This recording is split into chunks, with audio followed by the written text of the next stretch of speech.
Well, hey, life groups, I hope you are having a meaningful fall season so far, and maybe you've been meeting as a group for a little bit already, or maybe you're still just kind of getting going, or maybe some of you are new to a group and just getting to know the folks in your group, and I'm just praying that we can keep building really meaningful community together, because so much of the life of the church and what Jesus wants to do in and through us happens through our relationships, that we need one another. And so I hope you're having that experience together so far this fall. I also hope, if you've been journeying, especially through our Revelation series, that this has been helpful for you, or helping you see Jesus more fully and clearly and what he's saying to us in our lives and our time today.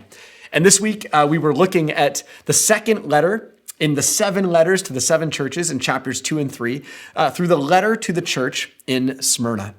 And hopefully some of you caught the full message and can share some of the things you remembered or heard in the message. But essentially what we see in Jesus' letter to the church in Smyrna is that he was writing to a group of Jesus followers for whom their following of Jesus was only making their lives harder and not easier. That because of how things were in Smyrna, they were actually experiencing crushing persecution because of their following of Jesus. And then they knew, and Jesus was affirming that things were probably only going to get more difficult. But what we see is that through their crushing, it was evidence that they were getting the following of Jesus right. That by and large in our lives, when we follow Jesus over time, experiences in our lives are likely to get harder and not easier. But Jesus makes clear that this actually produces something in us, produces a wealth of faith, a richness of faith.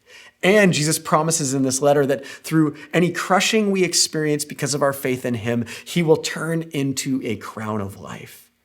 I think a crown of new life in our experience today with his spirit flowing through us, and a crown of eternal life that he holds in our eternal hope in him.